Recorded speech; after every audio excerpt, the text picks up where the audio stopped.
Hello and welcome to the Wad Fam Chalk Pod. I'm Dylan Weaver. And I'm Andrew Sabo. And we're here this week to talk about episode 52, Connie, Part 2.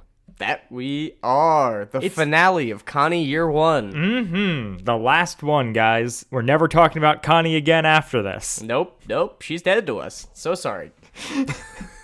Didn't mean to break it to you, but this is actually how the podcast is ending. Yeah. The episode, just like the last one, is written by McCusker, and it's credited on the wiki, which I assume is sourced from somewhere, that it is directed by McCusker and Steve Harris. Okay. So that's how it is listed in. No. So on the episode, they just say Steve Harris, and in the official guide, they just say Steve Harris. So I don't know where McCusker's getting this directing credit. Now I'm checking the complete guide. He probably bribed one of the wiki editors. Right. Or did we just assume? Like, yeah. Now I'm very curious. Huh. Interesting. So the complete guide credits them only to McCusker. Steve Harris is not mentioned. Huh. So the official guide says written and directed by McCusker, and then the episode itself says directed by Steve Harris, and the official guide says directed by Steve Harris. So I guess the wiki was just like, we'll put them both in there. There's official sources saying both things. Yeah, that's fair. Also, what? Why? Yeah. Was there a beef that happened? Maybe. Also, we talk about it, but like director is such like a who cares in Odyssey for the most part. Yeah, honestly. Like we bring it up as part of the credits, but it's like engineering. I feel like I noticed the direct impact of writing and engineering much more quickly than or even directed. Music. Yeah. Oh, yeah. God. Yeah. More than I'm like, who directed this? If it's a poorly written episode, it usually doesn't matter who directed it. True. And it's usually Phil Lawler. Yeah, and like I also don't feel like the direction is ever that bad. No. Occasionally I'm just like, that was a poor line reading. Yeah, but not. But it's frequently. Very rare. Yeah, and we can only say that because that was like earlier in the show, which is what we've been covering recently, and like as we've been talking about, they're still getting their footing and kind of figuring out what sounds good and natural. Yeah, or just every once in a while I'm like, you really okay. but yeah, it's not a it's not a criticism I have of this show in general. And yeah, so but we're gonna keep saying who wrote and directed it, because why not? We've been doing it this long, we might as well keep doing it. So otherwise, context, we don't have a whole lot. It aired December 10th of 1988, and we have two people who are in this who I haven't talked about before. We've got Dinah Morse playing Pamela, and we have Sue Blue as Marcy. Sue Blue has done some other stuff, but mostly as a casting director. So good for her. Good for her. Getting into a more administrative role. Yeah. Hey, start as you start as a voice actor to become a voice caster. Precisely. That's how we got the podcast, actually. No, we're currently in the voice actor stage. Oh, yes. We gotta move from podcasting to podcast booking. That's clearly the strength of this podcast is staying on a schedule. I'll just shoot Patrick a DM and be like, hey man, can you get me into? Can you as someone who does podcast booking, can you get me a job podcast? Can you book me a podcast booking job? A gig? Can I get a booking gig, please? I don't think I could find satisfaction in that, but I'm glad there's people who can. Yeah. I mean, there's something about like pairing the right people and that feeling really good that I'm sure would be nice. But at least on the podcast side, I want to be the one to talk to the people. Yes. If I'm doing all that work and then someone else gets to talk to them, that just feels like a bummer. Big bummer. Big bummer. But I mean, I think maybe you might be too talkative to be behind the mic, Or to be away from the mic, I should say. Too talkative to be behind the mic. That should be our tagline. That is the 21st American white man problem. Yeah. All right. This is. Yeah. I've got nothing else. I think I'm gonna roll a promo. Promo. Save us. It's you!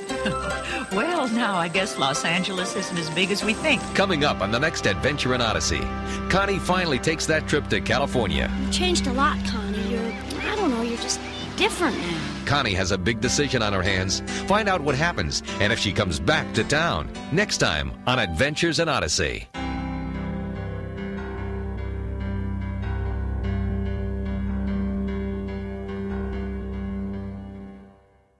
It kind of sounds like Chuck Bolte is the announcer.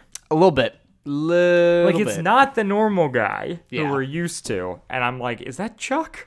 It also sounds like strangely Charlie Brown-esque music at the end there with like the heavy piano bass chords. I also, it's one of those things where I'm like, wow, like they would not sell this episode that way now. No, never. This is like Connie's big dramatic turn, and they're still just doing like jaunty adventure in California. Yeah. Which stay tuned for Adventures in Odyssey. Yeah, I have no complaints there. It's just funny. Yeah. Well, especially again in hindsight, considering everything we know about Connie. Hindsight is funny.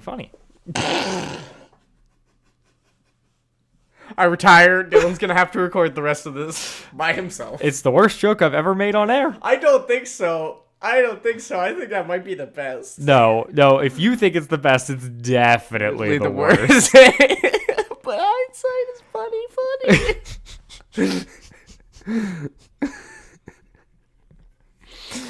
I thought it, and I went, I'll hate myself if I say it out loud.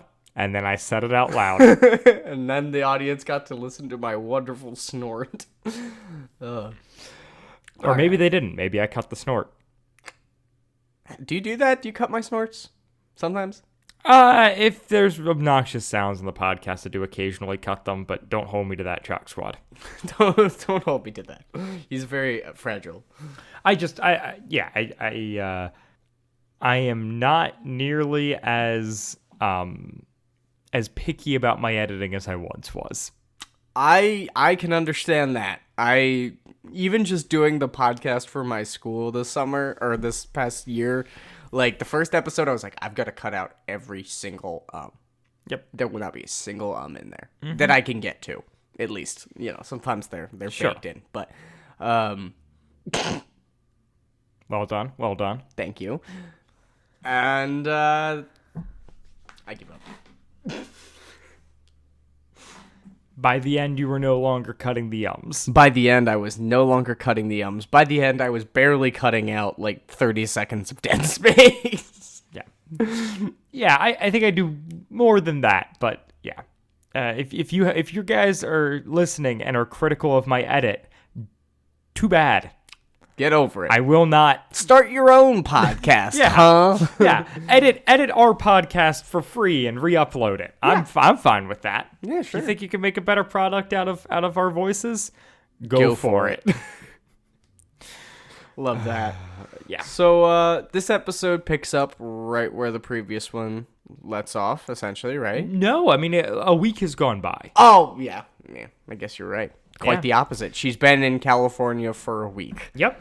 She's tanning on the beach, loving life, just talking about how great California is, how much she's missed this. Yeah. It's probably snowing in Odyssey. Mm-hmm. And then Marcy's like, why do you keep talking about Odyssey? Yeah. And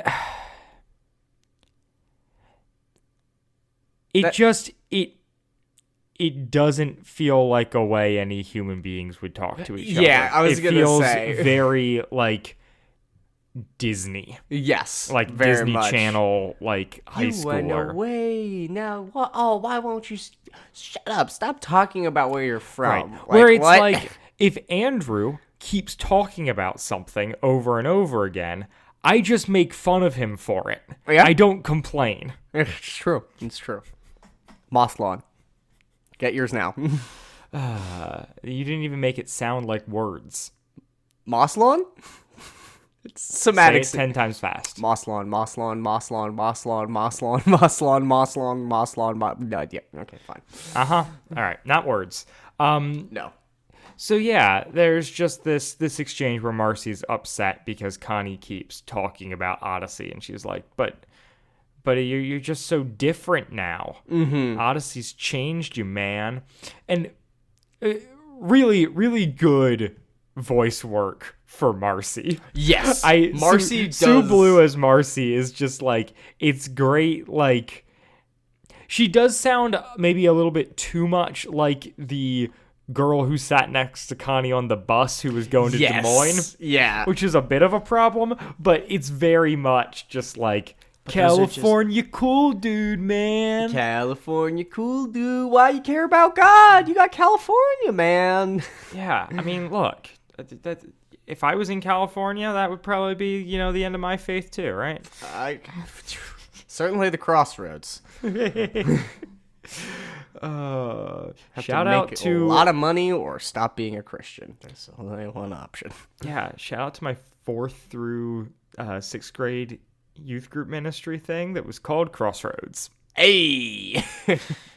With worship led by Andrew's dad. My father. And occasionally my siblings guesting. But never Andrew, because he doesn't have the musical skill. Nope, it's fine. No shame there. Wow. No, it's fine. The rest of your siblings are just musically inclined and you're not. Yep, it's totally fine. No issues there. Never caused any problems for me emotionally. Well, look, you have a great voice and you host a podcast, so that balances out, right? I hope so. I'm not quite sold on the quality of my voice, but... I mean, the listeners are. Why? I don't know, but your voice gets more compliments than mine. I think, but your voice sounds so much nicer, and most importantly, what you say 90% of the time is better. I disagree with that statement. Did you hear me earlier when I said hindsight is funny? And I thought it was the peak of comedy.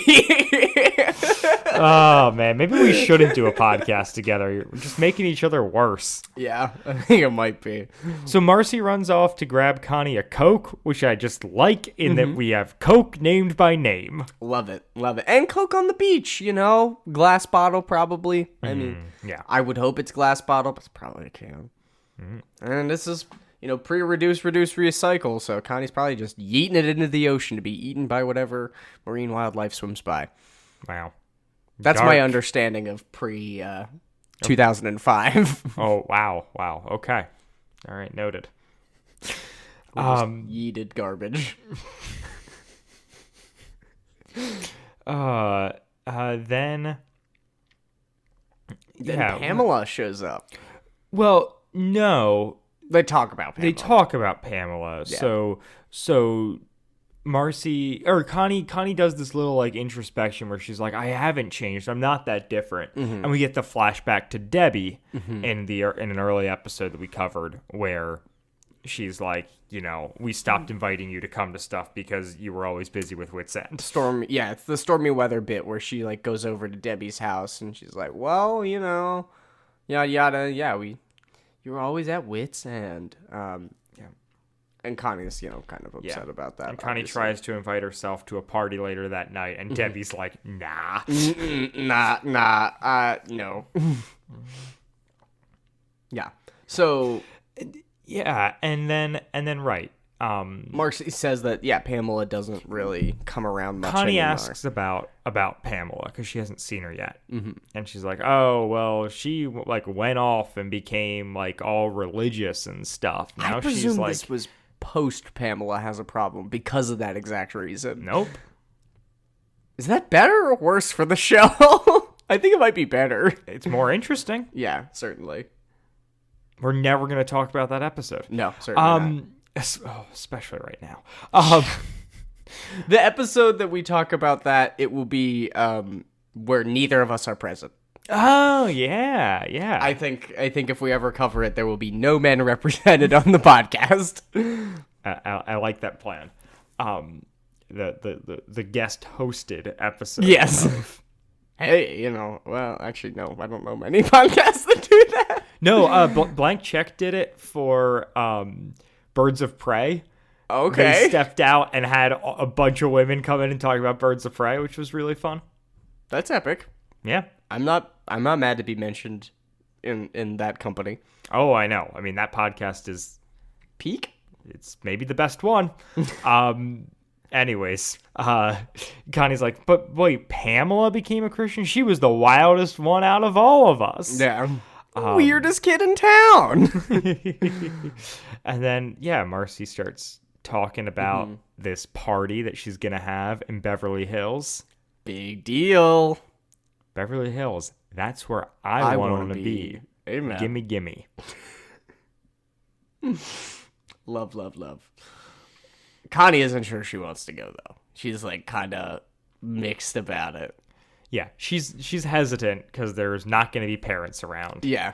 And Marcy's selling it real hard. She's like, no parents, keys to the liquor cabinet. Like, this is exactly, like, why wouldn't you want to be there? To which I said, well, To which I said, if your liquor cabinet has keys and you are leaving town, you take those the keys with you. Yes. Otherwise, why does your liquor cabinet have keys? So the thieves that break in can't steal your expensive booze? I guess. I don't know. I don't know who you're guarding him from at that point. And then we jump back to Wits End with the foghorn. Yeah. Eugene's new invention, or not invention, but new implementation in Wits End. It's more effective than the quaint bell. Yeah, because you can actually, something about the tonal quality of the bell that you can't hear from the back of the shop. Yeah, but a gentleman's, boat horn is very effective at alerting everybody in the premises at an entrance. Our resident mad genius. Yes. And yeah, it's a good conversation between Tom and Wit in which Tom just tells Wit the stuff that is obvious. Yeah. And Wit's like, oh, yeah. I guess he is. Changed everything. Wait, under I'm my a fallible person. Yeah. Who made mistakes, and you, Tom Riley, are telling me what those mistakes are? And wow, I couldn't see everything? Are you sure, Tom? Are you sure I didn't know about this all along and I was just playing along to make it happen so that God would get what he wants? Are you positive? It's very good. No, it is. We stand a fallible Wit. We do. We love it. He gets all the hugs for being fallible. Some of the kids are complaining about the changes, like I like that Tom just like has his finger on the pulse of like the kids in Odyssey. Yeah. Where it's like Wit doesn't know that the kids are complaining, but Tom does. Well, I mean, Wit's wrapped up with Eugene putting foghorns in places and electrifying trains and such. Yeah. Yeah, and there's basically like the train set is doing all sorts of cool tricks, but the kids can't control it. And the ice cream machine is super cool and like scoops everything, but like Wit's not the one behind the counter doing it. Yeah. And so it's just made everything impersonal. And it's a weird thing that I struggle to reckon with, where I'm like, it both feels like technology bad, but also it's right. No. Where I'm like, Wits End is made worse by this, but I also like struggle with the default stance of like technology is bad. Yeah. And like the reason Wits End is good is because there's like lack of trains that kids technology. control and an old man behind the ice cream counter. Yeah. But what I will say is like later on, Wit doesn't throw the baby out with the bathwater. No, certainly He's not like, goodbye, Eugene, you no longer get any say here, whatever. He's like, hey, let's work on this stuff together and see if we can't figure out a way to make it like cool and exciting, but also still like human. Yeah. Let's make it better, but it has to still be authentic to the store and everything, which is such a like. I totally agree. I think growing up, I probably would have rolled my eyes at it a lot harder than I am now, where, we live in a world where there is a lot of self-automation at checkouts and things like that and everything, where like when you do go to the coffee shop that you like to go to and you see the barista that it's like nice, and that is hard and impossible to replace with automation, old man yells at cloud. Yeah, no, I love when I go and get just get like a greeting with a handshake from the bartender that I know. Yeah, exactly. Or when, the server at the restaurant knows how I want my burger cooked because I'm in there enough. Yeah, exactly. Like that sort of, the human element is very nice. Yeah. And Dylan notoriously doesn't have any feelings, so for him to value the human aspect is truly a testament. Yeah. I am the Eugene of this podcast. At least. If the not, Wooten. Thanks. Where's my slide? I'll get you a slide whistle. Does that count? Yes, it does. But you have to deal with that problem. Pew. Hindsight is about to be very funny. I hate everything. Catch me at the start of the next arc with a slide whistle, because Dylan wouldn't get a soundboard. I just start doing my own Foley work. Be very good. Andrew, why do you have 14 different balloons? And so and then it also comes up that Connie had sent Whit a postcard. Yeah.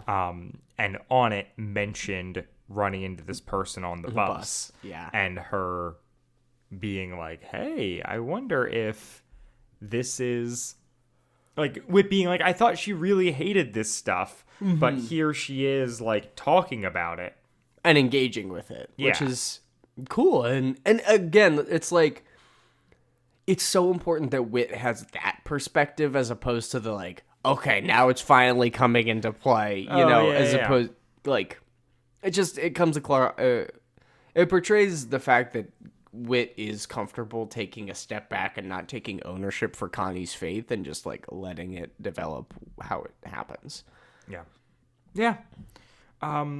And then we jump back to California, and Pam drops by. Yep. And she starts talking, like she was just like, "Hey, Connie, and Connie's like, "Hi, I heard you're different now." And she's like, "I've heard you're different too." And she's like, "Jesus Christ is the center of my life now." Like, it's just some of the lines very cheesy. Very cheesy. I mean, yeah. It's definitely the. And I guess my frustration with this arc is where it does shift from like authentic acting to like idyllic scripting of like how this sort of stuff goes down. Where it's like, oh yeah, Jesus Christ is the center of my life right now. I go to church all the time, and Which I genuinely do believe, though, like, I've met people who have that kind of have that kind of vibe, especially like new Christians. So it's that doesn't mean I like it, but it is like it's not entirely inaccurate. Right. Yeah, exactly. That okay. You make a strong point. Whether that was intentional or not by the writers of the show. This is post summer camp dialogue. This is not I like winter break dialogue. I like Connie's pushback here, where she's like, "It's a conspiracy. Like, you guys are all like conspiring against me. Like, this is so." This is the Riddler. The Riddler's behind this. Yeah. She's like, what do you in Odyssey on the bus? What do you guys do? You call each other and say, "Tag, Connie's in your area now. Go get her." Yeah, which is funny, and it does feel like that. And Pam's like, "No, we don't have to." Yeah. No, we don't have to. We've got God that does it for us, which is... God loves you, Connie. He's nuts about you, and he wants you to love him back. I mean, good sentiment, but also, yeah. Yeah, no, I agree. Perfectly scripted. It is, well, it feels so of a time. Yes. Like they are very much trying to capture the what would new Jesus do Christian movement. teenager, late 80s. Yeah. And they're doing it well, it's just not resonant with me. No, certainly. It's resident with me in the way that, like, an old-timey ice cream flavor that I've never tried is. Where it's like, oh, this was important. Like a nice rum raisin. Yes, excellent. Or pistachio or something. One of those Depression-era flavors. Oh, man. But yeah, it's such a mess. And yeah, just, he's nuts about you is the funniest way He's nuts to about talk about Jesus. It's true. I mean, he is... oh no! Actually, Focus would probably double back and say that nuts is the wrong adjective for the Lord. He is not madly in love with anyone. He's perfectly tapered in his love, and there is only complete control. Yeah, when you think about God, think about a sterile, like eyedropper that is carefully allocated with love. It's infinite love to us, but it by him, it's just, sucked up just in a precise amount and just dropped. It's beautiful. It's clinical. I mean, I don't make the rules. That's just how he does it. Andrew's airing some laundry here, folks. Maybe.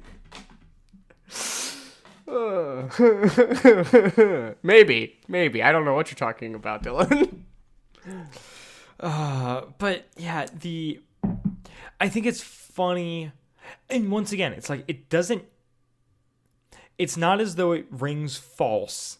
It is just funny. Yes. For, exactly. like, this person who Connie hasn't seen in a year to, like, pop in and be like, I don't know you, Connie, but God loves you. Yeah, coming out of the gates. Like, just swinging hard. Yeah. And it's like, I do buy that from, like... I buy that for Pamela. If she was the wild child and she went as hard as she did, or said she did, it makes sense that she would just pivot someplace else. Yeah, absolutely. And I can see why, Marcy is like, I can't stand this person anymore. Like, Pamela is dead to me because this is her energy. Yeah. But, like, for where Connie's at, like, this is... Yeah. It both annoys her and is effective. Oh, well, yeah, because it's... I mean, to my understanding, this is the first example of a peer that's Connie's age that she's connected to personally, like, not just because of being an Odyssey, that is a Christian and, like, actually genuinely cares about it in a way that, like, Wit would support. Right. Everyone else has been adults. Or children. Right? No one Connie's age, because there is no one Connie's age in Odyssey, except for Debbie, who doesn't like her anymore. Because she had to hang out at Wit's End. Yeah. And then, Pam invites her to a bonfire at the beach, which is great time. Yeah, and Connie's like, I don't want to go to church. Like, this isn't for me. And Pamela's like, oh no, it's just gonna be on the beach. It's gonna be fun. Yep. And Connie's like, all right, fine. Well, maybe I'll come. I might think about it. Yeah, and then goes back to watching TV. Yeah. 36 channels on cable, and there's nothing to watch. Amen. A problem only in the 80s, and also when I had cable, I had 80 channels, and that was the smallest amount you could get. Yep. Yeah. Times have changed. Yeah. And now you've got all of the internet. Now I have everything everywhere all at once. Nice. Thank you. Clearly doing so well as a result of it. Thank you. Connie gets a call then from Marcy about going to the party, and she turns it down, which we'd kind of seen alluded to earlier, but she's not comfortable with this parents out of town, wild party, whatever. Like, it's making her nervous. And she doesn't understand why it's making her nervous, really. Like, she's like, come on, Connie. Like, when she turns down Marcy, she gets off and she's like, I haven't changed. Like, why am I, like, not doing this? This is the stuff that I love to do. Like, this is California. Yeah, which I just think is interesting, and, like, a compelling side of her story here is her not... is just, like, that kind of, like, all of the, like... not that it's entirely passive, but just, like, everything she's absorbed through osmosis is now informing her decisions. Yeah. And, and I... to see her back in the original environment is definitely different. Like, there's a version of this story which is that Connie goes and it's horrible, and that's what pushes her to this place. Yeah. That is, I mean, that's almost what we get later with Aubrey. Oh, yeah, yeah. Where it's like, you could have all of this stuff build up and, like, kind of boil over, and that be what pushes her to this place. I like that that's not the path they take here. Yeah, it's much more subtle, honestly. It's much more indicative of the kind of long-term payoff that they're trying to weave into this episode for Connie. Where it's like, she genuinely has kind of changed the way that she at least feels about some of the things that used to really excite her. And it would make a lot of sense for her, like you said, to go to the party, have a bad time, and then show up at the bonfire afterwards. But the fact that, like, she recognizes that there are some conflicts and some definite red flags about the situation, I think is to the show's credit for how long they've been kind of working this angle for Connie, so that when she gets to this point, it doesn't feel wrong for her to say no. I mean, it still feels weird, because I'm sure it feels weird for Connie, but it doesn't feel like, oh, like, why in the hell would she not? In the same way that, like, then she kind of addresses that, where she's like, wow, why am I not? Like, what am I doing? Right. And I like that it's not, like, she doesn't make it's kind of a non-decision of just like, I'm just going to stay home. And, like, she then wanders over to the bonfire, but it is after the bonfire has more or less ended. Yeah. Which bored. I also like. Like, it's not this, like, I am running from this thing and turning to this thing. It's, I'm not going to do that. I'm just going to keep hanging around home watching TV. I mean, I guess, I don't know, maybe I'll walk. Maybe I'll go for a walk and swing by the bonfire and just, say hi to some people. Yeah, see if keep there's anybody whatever. And so, she shows up, and there's that disappointment in Pamela's voice where she's just like, oh, yeah, it was like a ton of fun. Like, we had all this, there was singing and roasting marshmallows and whatever, but now the night's kind of over. And kind of like, yeah, well, wasn't really gonna come. And then she's like, well, before you leave, like, you gotta come meet someone. You gotta come meet our sponsor. And what? Yeah, I'm like, what? This is bizarre. Different language. Okay, cool, right? Cool. But the reason that this is a sponsor is because we can't have a woman in leadership. Oh, wow. It's not. I didn't think about that. It's not the youth pastor. It's not some church staff member. Yeah. It's not the person who coordinated this thing. No. It's not the person who's running the event. No. It's the person who, like, is funding it behind the scenes. Yeah. And that is because it is our lovely person from the bus, Mrs. Nelson. Audrey Nelson. And I think it's a bad move by the show that they don't ever say her name in this episode and only in last episode. Yeah. I find that very weird. Yeah, it is kind of a, like, did it get cut for time type of thing? It just doesn't Right, feel or it's like just a like, normal why conversation. why doesn't Connie remember her name or say her name, or she's just like, you You're that person from the bus. thing. Yeah. And you know, Audrey's like, I was her alarm clock, which is funny. Yeah. But yeah, that she's sponsoring this bonfire, Mm-hmm. whatever that means. And so Connie gets to re-interact with her in this kind of moment of like, oh, I guess LA is not as big as I thought it was. And and she goes on to talk about, like, Pam's like, oh yeah, this is what I was telling you, God's crazy about you, like, he keeps putting people in your life. And Audrey, it talks through and is like, there are all these people in your life, and some just like shine brighter with the love of God than anyone else, alluding to Wit and this, and the very like becoming very like Wit is God. Yes, very much so. Like he is that person who perfectly represents the character of Christ to you. Yeah, which intentionally done, obviously. Oh yeah, for sure. And not my favorite choice. No. Not could be better. Yeah. But I mean, at least we get a fallible Wit. Like, Yeah. Wit does this plenty later in the show where he never admits to being wrong at any point. So Yep. we'll take it for what we got. Yeah, and then we do the thing that I find is kind of crazy, which is we flash back to Wit in the previous episode talking to her getting Yes. on the bus. Yeah.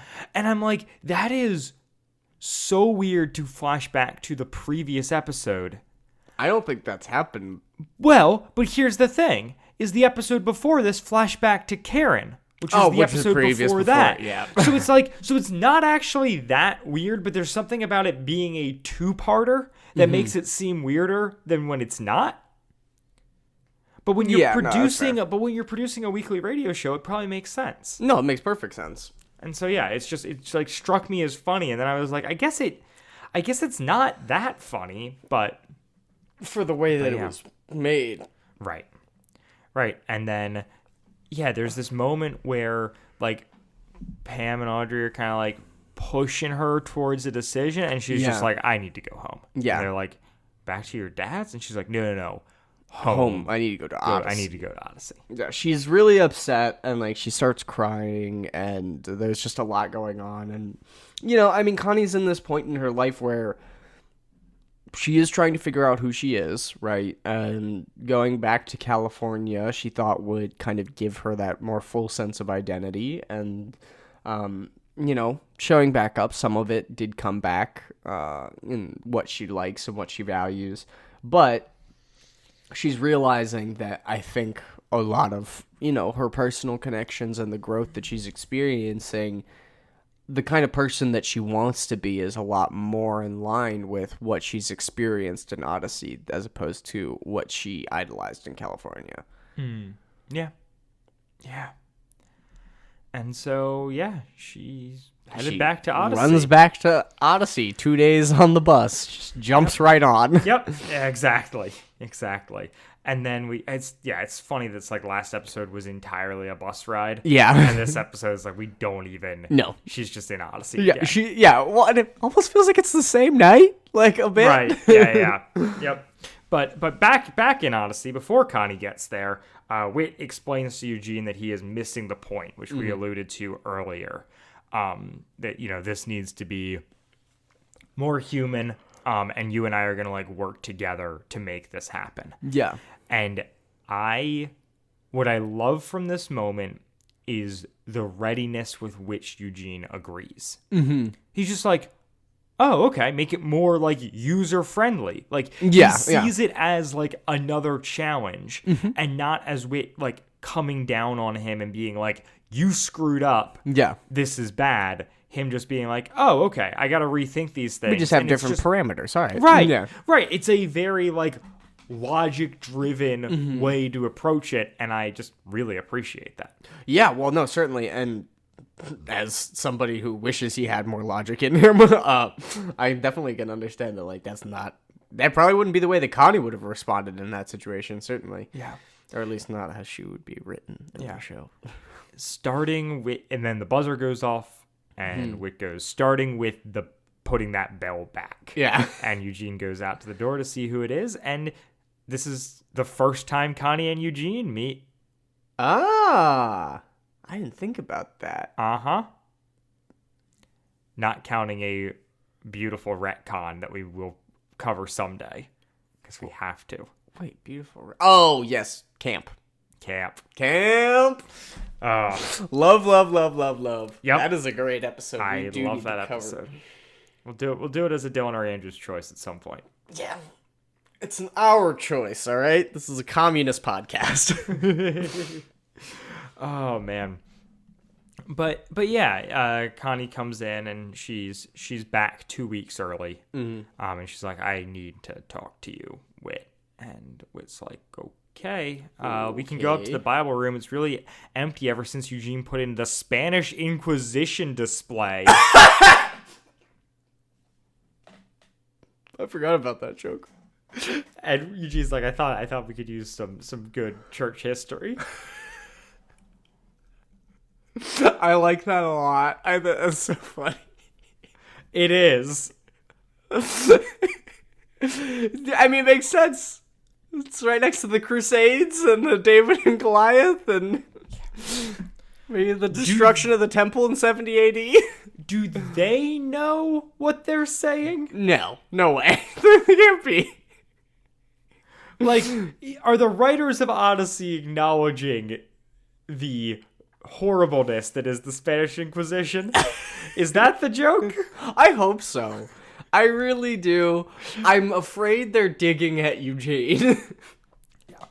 Yeah. No one ever expects the Spanish Inquisition. I certainly didn't. Not in this adventure in Odyssey.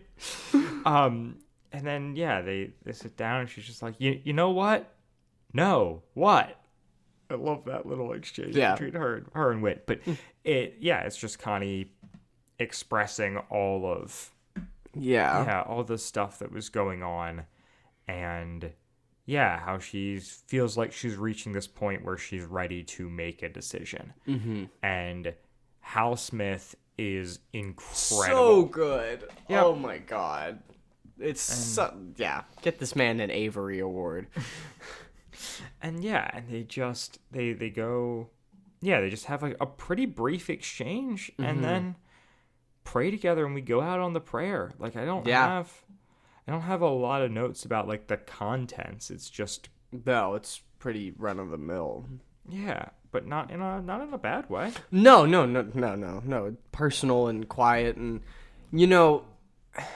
I guess that would be the strength that I could point out in this episode, is that it's a lot less about the decision and more about the process that Connie goes through, kind of coming to terms with it. And I think that for me, being somebody that accepted Jesus at like the age of 4, where I don't really have any memories of not holding God in a very high regard, other than like, not feeling particularly close to him or having mixed feelings towards him. But like, I don't really have, like Connie had 15 years of her life where she didn't really recognize God as anything important.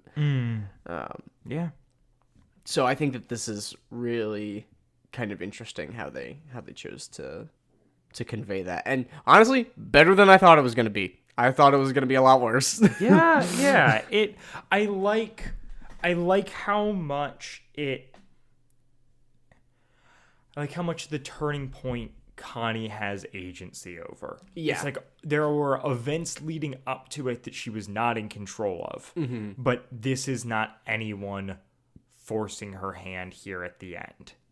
Yeah. Well, and the fact that she comes back to Wit's End, I mean, at the very least, they do gloss over the 2-day trip, but like, she had 2 days in between that scene on the beach and her showing up at Wit's End ready to become a Christian. And like, obviously, she was probably thinking a lot about it and maybe praying, and who knows, as to what, that was looking like for her But like I said, I just think it's important to show the gradual change over time as opposed to like well, you came to a time and a place and you weren't really thinking about this, but it just became so clear that this was the decision to be made, Yeah.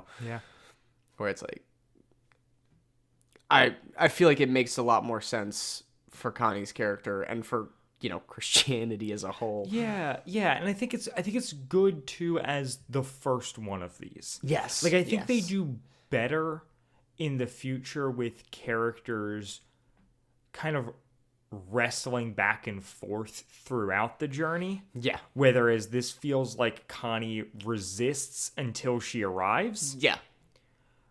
But I also think that is Probably more accurate? I don't know. I think that is some people's experience. Yeah. And it's like, does this have moments of, I don't know, being idyllic and whatnot where, it wouldn't. But not terribly. No, I think it's pretty good. Like, Yeah.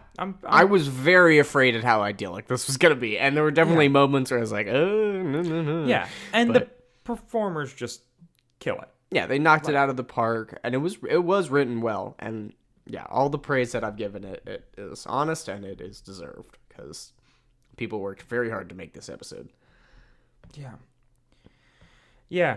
There's a quote from Steve Harris here saying that it was a magical studio moment having created Connie and like done all this writing for that character and whatnot. Like, then hearing Katie Lee perform it was like feeling like a very close personal friend had made that decision. Right. Yeah, that's so wonderful. Which is, just a lovely sentiment there. And I'm like, cool to get to experience that. Yeah, definitely. Do you have any other closing thoughts for this episode, Dylan? I mean, we've reached the end of Connie's conversion, Connie Year One, Connie and Odyssey. Yeah, I think that this journey through Connie Year One has been, at least for me, way more about the early show than it has been about Connie. Yeah, she is unfortunately sidelined in a lot of these episodes, and is her, despite being a core character, her arc is very casually woven in. It doesn't feel like this is a story we're particularly focused on. I thought that Karen was a lot more closely related to Connie. I mean, it has an impact on her. But that's a Donna episode. That's a Donna episode, yeah. Right. It's like Connie doesn't get a lot of her own episodes during this time, is just around, which I think is something that the show does better with in the future. But I still think that her story works. And it's cool to see how the show was able to grow, how it managed to pull this off within the first season, and just kind of figuring out a lot of stuff on the fly for the first time. They really, for this being their first time at bat, they did a really good job. And I'm glad to see that this is not that they continue to grow past this point, that they're not boom, we nailed it, now we just repeat that over and over again. But that they continue to develop a world where they can do this sort of stuff. And I think it's beautiful and telling that it's I don't know, almost 10 years between this and when Eugene becomes a Christian. I think it's 6 or 8. Yeah, it's a long time. So I appreciate that as well. That that they didn't feel the need to to do this. And I think that there's so much good that comes from this, and then you get Eugene, who's not, Whit, who's been here forever, and Connie, who's figuring it out. Yeah. She gets to be a kid who didn't grow up in the church, but now has a faith and gets to figure out what that looks like. Yeah. And so I am. Yeah. Despite some criticisms, they did really good work here, and I don't want to discount that. No, certainly not. Well, and the kid that doesn't grow up in the church or have a great amount of knowledge, I feel like is the one that needs the one that can get away with, needs representation, but also can get away with having a slightly more accelerated arc. Like, just in the sense that it comes in and in a different way than somebody like Eugene, who had been exposed to religion through academic understanding for a very long time, and, you know, recognized its values to humanity, but didn't really see any personal benefit to it. Yeah. No, it's good. It's good. It's better than I thought it was gonna be. Thoroughly happy. I'm happy that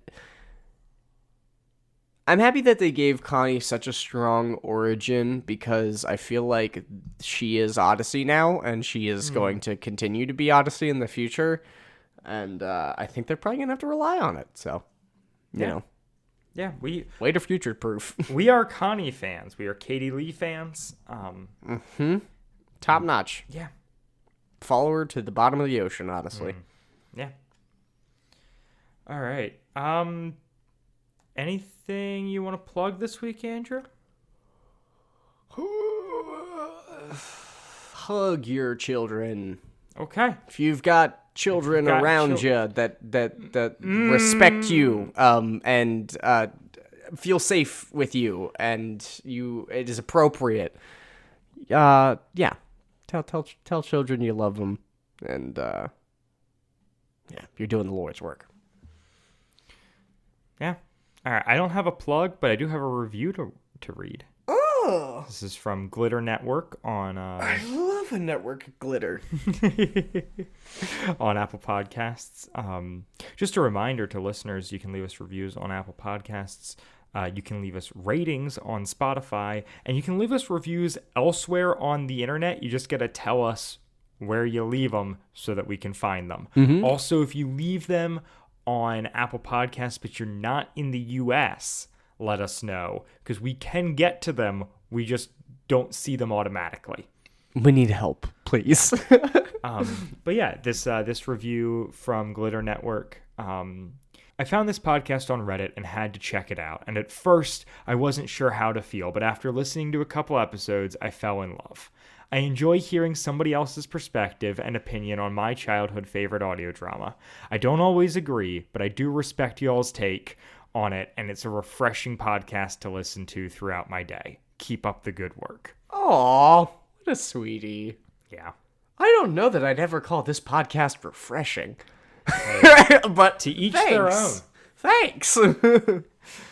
Oh, man. And then, so you guys may have picked up on this, but we just finished an arc. Yeah. Which means it's time to announce a next one. The next arc. And drum roll. We woke up and chose Chaos. We did.